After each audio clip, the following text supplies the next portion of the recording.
Yeni qaydalara görə ərindən icazəsiz ata evinə gedən qadınlar həbs olunacaq. Bəli, düz eşitdiniz.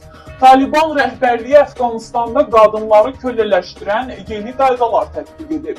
Ali lider Heybətullah Axundzadə tərəfindən təsdiqləndiyi bildirilən qaydalarda bunlar qeyd olunub. Kişilərə sümük sınığı və ya açıq yara olmadığı halda arvadlarını döyməyə icazə verilir. Ərinin icazəsi olmadan valideynlərinin evinə gedən qadınlar hətta zorakılıqdan qaçmaq məqsədi ilə olsa belə 3 aya qədər həbs cəzası alacaqlar. Rəqs edən və ya musiqi ifa edən şəxslər cinayətkar hesab olunur. Qızların təhsilinə qoyulan qadağanı tənqid etmək cinayət sayılır. Qadınlar üzlərini tam örtməli, yaxın qohumu olmayan şəxslərin yanında danışmamalıdırlar. Qadınların səsinin çöldən eşidilməsinin qarşısını almaq məqsədi ilə evdə ucadan danışması qadağandır. Qanunun 9-cu maddəsinə əsasən Əfqan cəmiyyəti 4 təbəqəyə bölünür. Din alimləri, elita, orta sinif və aşağı sinif.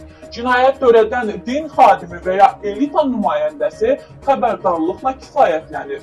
Orta təbəqə üçün həbs, aşağı təbəqə üçün isə həm fiziki cəza, həm də həbs nəzərdə tutulur.